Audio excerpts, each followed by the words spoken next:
연말이 되면 TV에서 연기 대상 또는 뭐 연예 대상 이런 시상식을 합니다. 그리고 단골처럼 등장하는 수상 소감이 있습니다.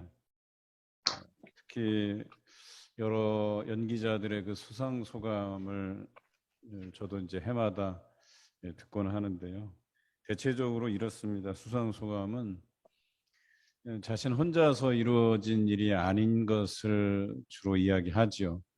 그래서 같이 보조 출연자들로부터 또 거기에 있는 많은 스태프들 또 총지휘하는 감독, 그러니까 여러 사람들이 합심해서 그 엄청난 작품들이 나오고 또 거기에서 최우수 연기상을 또 연예대상을 수상하는 사람들이 나오지 않습니까? 마찬가지로 하나님의 일들을 행함에 있어서도 이런 충성된 일꾼들이 필요하고 또 그 사람들을 통해서 하나님의 일들을 이루어 가시는 것은 분명합니다. 오늘 사무엘하 23장의 말씀을 우리가 나누면서 예수 그리스도의 제자됨을 실천하는 사람들의 네 번째 특성, 충성에 대해서 함께 말씀을 나누어 보고자 합니다. 사실 충성이라는 말을 우리가 참 부담스럽게 여기는 것 같아요. 충성스럽다라고 하는 것은 우리에게 부정적인 어감으로 다가와서는 안 되고 굉장히 좋은 어감이고 이게 하나님께 칭찬받는 느낌이 들고 또 많은 사람들에게 인정받는 느낌이 들어야 되는데 어느 순간부터 충성이라는 단어가 우리의 삶에는 좀 부정적으로 다가오지 않나 하는 걱정과 우려가 있습니다. 이것은 부담스러운 거고 그래서 웬만하면 교회에서 충성을 피해서 그냥 적당히 그러니까 모든 일에 적당 이런 주의가 만연되어 있는 것 같아요. 특히나 우리가 이렇게 공무원들 참 이렇게 생활하는 것들을 보면 굉장히 힘들게 생활해요. 참 민원도 많고 거기서 받는 업무에 스트레스도 많고 또 그렇게 충성스럽게 일하는 사람이 있는가 반면에 설렁설렁 적당. 그러니까 뭐예요? 누군가는 설렁설렁 일하면 누군가는 고되게 일하게 된다는 얘기죠. 마찬가지로 공동체라는 것은 함께 일을 도맡아서 하면 조금 손쉽게 빠르게 일이 진행되고 처리가 되는데 한두 사람 열심을 내고 많은 다수가 열심을 내지 못하면 많은 부분에 있어서 사역을 진행하는데 어려움이 있다라고 하는 것이죠. 그래서 저는 성경을 묵상해 가면서 과연 충성스러운 사람들은 어떻게 탄생이 되고 어떻게 만들어져 가고 그리고 그 충성스러운 사람들의 특징은 뭘까 이런 궁금함이 있었어요. 그런데 오늘 말씀을 묵상하다가 또 이렇게 저렇게 연관지어 생각하다가 몇 가지 깨달음이 있었습니다. 처음부터 충성되고 뭔가 일을 부지런히 잘하는 사람이 존재하는 것은 아니다라고 하는 거예요. 물론 조금의 개인적인 차이는 있을 수 있으나 교회에서 정말 충성된 자라고 평가받고 그렇게 하나님 앞에 아름답게 헌신하고 드려지는 사람들은 처음부터 그런 게 아니다.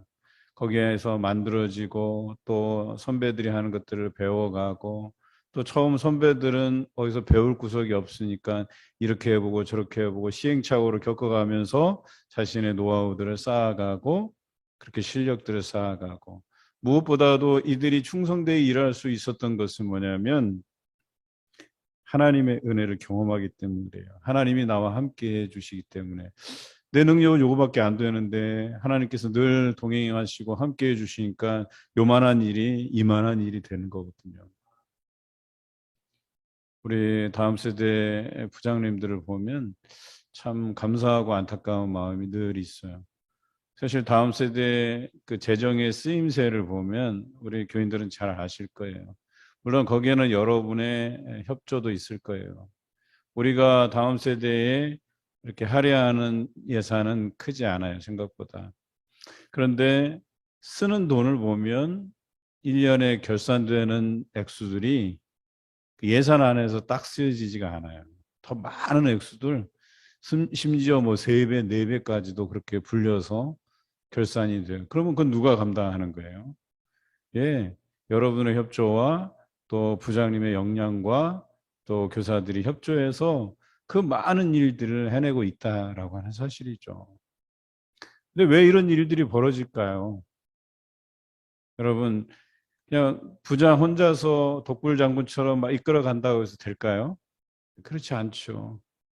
부장이 모범을 보이고 또 거기서 헌신하면 교사들도 보고 자신들도 헌신해 가고 그 헌신해 가는 모습이 아름다워서 주변에 있는 사람들이 감동을 받고 주변에 있는 사람들도 십시일반 돕게 된다는 거예요.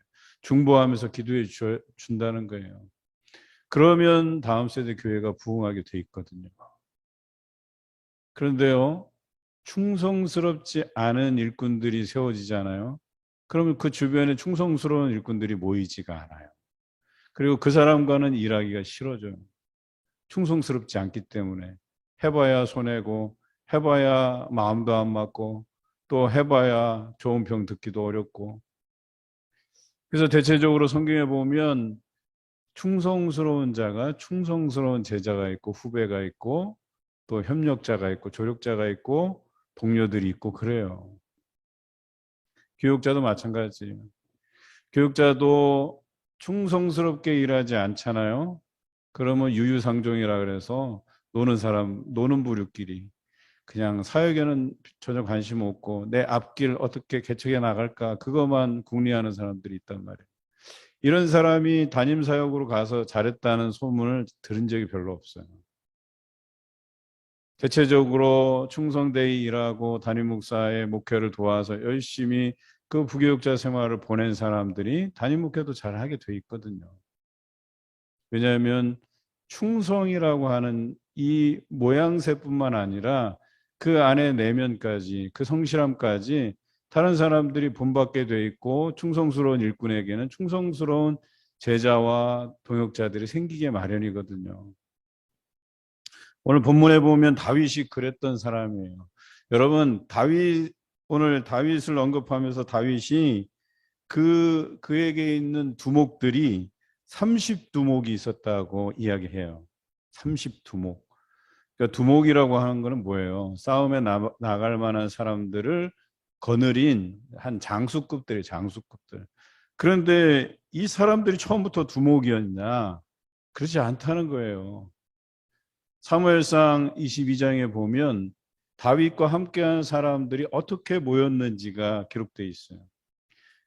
사울의 통치에서 너무나도 괴로워서 도망친 사람들이었었어요. 그때 한 400여 명, 또 다른 본문에는 한 600명까지도 언급되어 있는데요.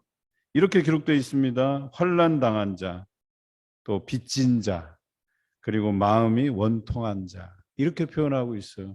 이들이 뭐 싸움 기술이 뛰어나고 전쟁에 능하고 이런 사람들이 다윗에게 붙은 게 아니에요. 그렇게 어렵고 힘들고 원통하고 연약하고 또 환난당하고 이런 사람들이 모여서 다윗과 함께 했다는 거예요. 그런데 이 사람들이 사무엘상 23장에 보면 블레셋과의 전투에 임하게 돼요. 그것도 블레셋이 그 불쌍한 그일라 사람들을 괴롭힐 때 그들의 곡식을 다 빼앗아 갔을 때 다윗이 묻습니다. 하나님, 전투에 나갈까요? 하나님께서 전투에 참가하라 그래요. 뭐 조직된 것도 없어요. 그렇게 뿔뿔이 도망쳐 나온 사람들이 모여서 전투를 벌이는데 전투에서 큰 승리를 얻어요. 뿐만 아니라 그 이후에도 여러 민족들과 전쟁을 벌이는데 성경에 보면 하나님께서 다윗에게 전쟁에 나갈 때마다 승리를 주셨다라는 말씀이 있어요. 그리고 이 전쟁을 통해서 사람들이 단련되고 숙련되고 이제는 평범한 사람에서 전사로 용사로 거듭나기 시작을 해요. 그러니까 처음부터 충성스럽지는 않았지만 또 전쟁에 능하고 기술에 능한 사람들이 아니었지만 하나님께서 그들을 통해서 단련시키시고 충성된 자들로 만들어 가시고 또한 전사로 훈련되게 만드셨다라고 하는 것이죠. 다윗도 용사였었어요. 그런데 처음에 다윗이 뭐 그럴듯한 용사는 아니었잖아요. 골리앗과 싸울 때 어땠어요? 그 목동이었었어요. 싸움은 전혀 해보지도 않은. 그저 싸움이라고는 그 양을 해치려고 달려드는 사자와 곰이나 이런 것들을 자기 힘이 아닌 하나님의 능력으로 그들의 입을 찢고 그 입에서 양들을 구해내지 않았습니까? 그리고 그 전쟁에 칼을 차고 뭐 갑옷을 입고 나갈 만한 그런 어떤 우람한 덩치를 가진 사람도 아니었었어요. 그래서 그저 물맷돌 하나 들고 가서 골리앗을 물리치지 않았습니까? 그런데 이 다윗도 이제 용사로 거듭나게 하세요. 그래서 나중에 사울의 장수가 되고 사울이 딸 미가를 줄 테니까 블레셋 사람들의 표피 100개를 모아와라 그랬어요. 그리고 가서 블레셋 사람 100명을 죽이고 표피를 거두어서 가져오죠. 일당 100이었었어요. 그런데 이 충성스러운 다윗 밑에 더 충성스러운 부하들이 이제 들어오게 되는데 오늘 성경에 보니까 다윗이 미션을 내려요. 그 미션에 참여한 사람들이 3명의 용사였어요. 한 사람은 다그몬 사람 요셉 바세벳이라는 사람이에요. 성경에 보니까 이 사람은 군 지휘관의 두목이라고 되어 있어요. 그리고 단번에 800명을 쳐 죽였다 그랬어요. 다윗은 100명인데 이 사람은 일당 800이에요. 충성스러운 다윗 밑에 더 충성스러운 용사가 이렇게 길러진 것이죠. 저는 이렇게 생각해요. 이 요셉 바세벳이라는 사람이 처음부터 용사였다기보다는 다윗 밑에서 전쟁을 수행하고 같이 조력자가 되고 또 하나님께서 함께해 주심을 그가 경험하게 되고 거기에서 용기를 얻고 담대함을 얻고 이 전투의 주관자이신 하나님께서 분명히 승리하게 하실 것이다라고 하는 이 담대함 가지고 나갔더니 일당 800이 되었다고 보는 거예요.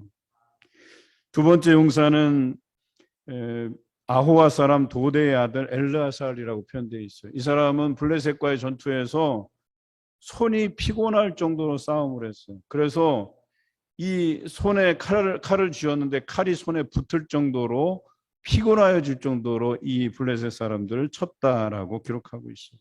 대단하지 않습니까? 또 하랄 사람 아게의 아들 삼마가 등장해요. 삼마는 이 녹두나무가 가득한 밭을 지키기 위해서 백성들이 일하다가 다 도망치는데 이 사람 혼자서 블레셋을 밭 가운데 막아서고 이 블레셋 사람들을 쳤다라고 성경은 또한 기록하고 있어요. 이와 같은 세 용사가 다윗 앞에 서고 다윗은 이들에게 어떤 미션을 내리냐면 이 블레셋 사람들이 진친 것을 뚫고 가서 베들레헴에 있는 한 우물에 있는 우물물을 길어오라고, 이 우물물을 내게 누가 마시게 할 거라고 했더니 사실은 이 세 사람 중에 누군가가 손들고 제가 가겠습니다 이럴 줄 알았는데 성경에 보니까 이 세 사람이 다 출전을 해요. 그러니까 뭐예요? 너나 할 것 없이 그 세 사람이 나와 왔는데 세 사람이 다 다윗의 말이 떨어지자마자 적진을 뚫고 가서 딱 한마디로 요약이 되어 있어. 적진을 뚫고 가서 우물물을 길어왔다라고 기록하고 있어요. 여러분 대단한 충성 아닙니까? 저는 이 본문을 보면서 사울 왕에게 충성을 다했던 그 다윗 아닙니까? 그러니까 이 다윗의 그 충성이 또 다른 충성을 낳았다고 저는 생각을 하는 거예요. 뿐만 아니라 다윗은 그 충성심에 뭘 가졌어요?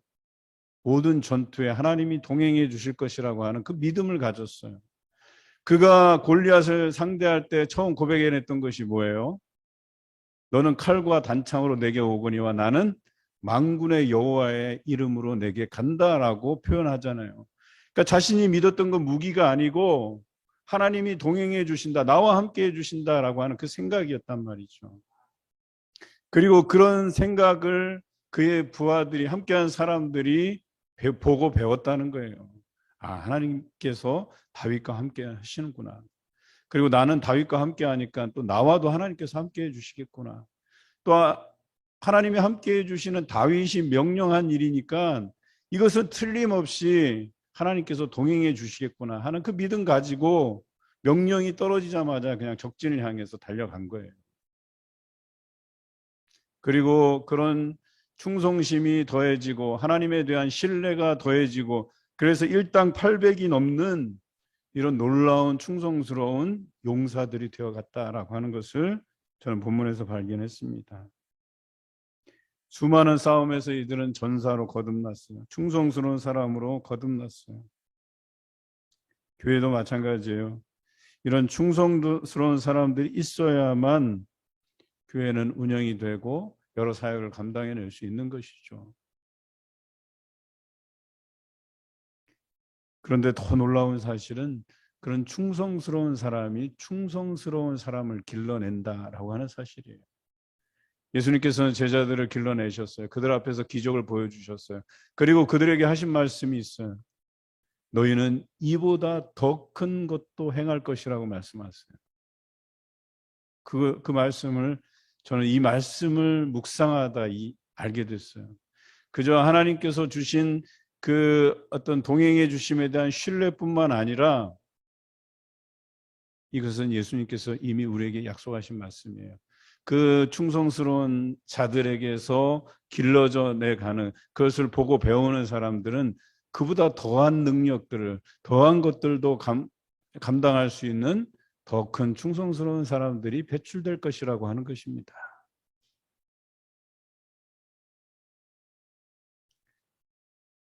저희 때 큰 화두는 이제 중고등부 때의 큰 화두는 뭐였냐면 수련회를 가면 선발대라는 조직이 만들어져요. 그래서 선발대로 가서 천막 치고 이제 천막 칠 때 이제 땅을 고르는 작업부터 시작해서 주변에 뱀 나올까 봐 이제 백반도 놓고 또 작대기 하나 들고 다니면서 주변에 뱀들 다 걷어내고 뭐 이런 일들 많이 했었거든요. 또 저는 물이 있으면 깊은 수심 다 체크해 놓고 그래서 우리 수련회 온 중고등부 학생들이 안전하도록 그게 이제 선발대 임무였거든요. 그런데 해마다 고민하는 것들은 뭐냐면 우리가 이제 임원들이 되면 그 후배들 중에 일할 만한 사람들을 데려가는 거예요. 뽑는 거예요. 뽑아서 일하는 거 가르치고 천막은 이렇게 쳐야 되고 여러분 그 무거운 천막 웬만한 팩을 박아서는 안 돼요. 거기에서 그 천막을 살 때 주는 이런 쇠팩이 있거든요. 그거 하나 박아놓으면 다 날아가요, 천막. 이런 말뚝을 준비해 가야 되거든요. 나무를 깎아서 만든 말뚝. 그래서 말뚝을 4군데 박아놓고 쇠팩을 또 박고 막 이래야 돼요. 그러니까 이런 노하우들을 가르쳐주고 또 어떻게 준비해야 되고 그래서 해마다 걱정하는 건 뭐예요? 이 일들을 감당할 수 있는 좋은 일꾼들을 계속해서 길러내는 거였거든요. 그리고 그런 자부심이 있었거든요. 처음에는 야 우리만큼 하겠어 하는데 또 지켜보면 우리보다 더 잘하는 사람들이 등장하고 그렇더라니까요. 저희가 중고등부 임원으로 있을 때 제 기억으로는 한 50여 명 뭐 이렇게 모였던 것 같아요. 그래서 그렇게 큰 규모의 교회는 아니었는데 그래도 중고등부 학생이 많았어요. 그러면서 정말 열심히 했거든요. 그러면서 후배들이 우리를 이어서 어떻게 이 중고등부를 잘 이끌어 갈 것인가 그것을 고민하고 기도하고 또 임원들이 세워지고 새로운 그런데도 걱정인 거예요. 야, 이 사람들이 잘할까? 그런데 하나님이 함께 해주시니까 걱정할 것이 없더라니까요. 얼마나 잘하는지 몰라요. 70명, 80명, 90명, 결과적으로 100명이 넘어가더라니까요.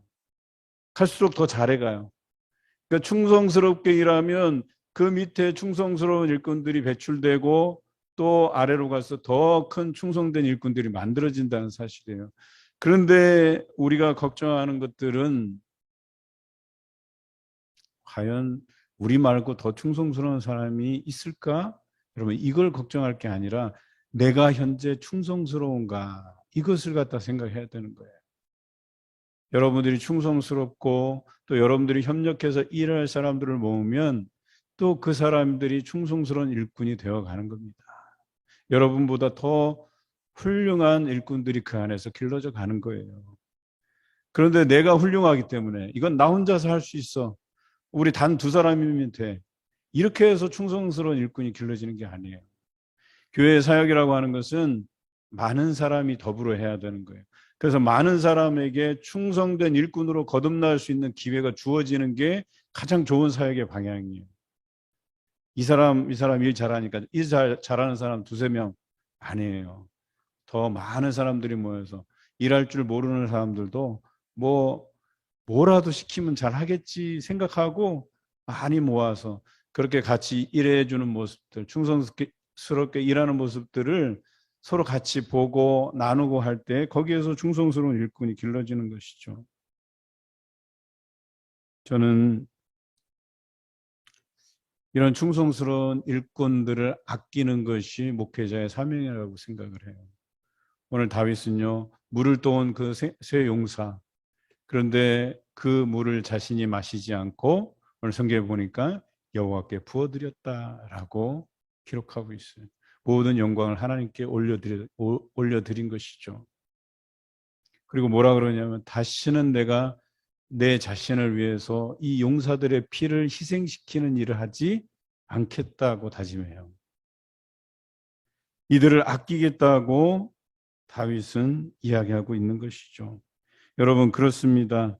그래서 이 모습을 보면 얼마나 그 미션을 준 다윗이나 그것에 충성스럽게 이렇게 미션을 수행한 새 용사나 저는 이 관계가 정말 감동스럽다라고 하는 거예요. 저는 올 한 해 하나님께 충성스럽게 일하시는 그 충성된 일꾼들을 귀하게 여길 겁니다. 그들을 위해서 기도할 것이고 또 이들은 또 그런 하나님 앞에 충성스러운 일꾼들로 거듭나기를 저는 기도할 것입니다. 그래서 적어도 목회자가 충성스러운 자들을 아끼고 또 충성스러운 자들이 하나님을 위해서 일할 때 그 공동체, 그 교회는 성장하고 부흥할 줄로 믿습니다. 한 가지 더 이야기를 나눕니다. 갈렙이라는 사람은 나이 들어서 가나안에 정착했을 때에 그의 친구 여호수아가 이 민족의 지도자가 돼 있을 때예요. 그러면 자기는 그만큼의 노력한 것이 있으니까 이미 정복된 땅을 나한테 달라고 할 만한 자격이 있는 사람이었었어요. 그럼에도 불구하고 땅을 제비 뽑을 때에 갈렙이 나서서 여호수아에게 이렇게 얘기해요. 저 헤브론 산지를 우리가 차지하겠다. 그런데 그 헤브론 산지는 다른 민족이 차지하고 있던 땅이거든요. 아직 정복되지 않은 땅이에요. 산지라서 되게 험한 지형이에요. 그럼에도 불구하고 갈렙이 이 산지를 내게 달라고 이야기합니다. 자신이 정복하겠다고, 자신의 땅으로 삼겠다고. 그 나이 많은 갈렙이 이런 선언을 해요. 얼마나 대단하지 않습니까? 하나님 앞에 충성스럽게 이것을 보이면서 그가 고백한 것은 뭐냐면 하나님이 나와 함께 하시면 내가 이것을 할 수 있다는 고백을 하게 돼요. 이것이 충성스러운 일꾼의 두 번째 특징이에요. 하나님이 나와 함께 하신다라고 하는 것이죠. 여러분, 올 한 해 여러분들 충성된 일꾼으로 거듭나시기를 바라요. 그런데 여러분뿐만 아니라 여러분과 함께하는 그 동역자들도 충성스러운 일꾼으로 거듭날 것이라는 그 믿음 안에서 행하시는 여러분 되시길 주님의 이름으로 기원합니다.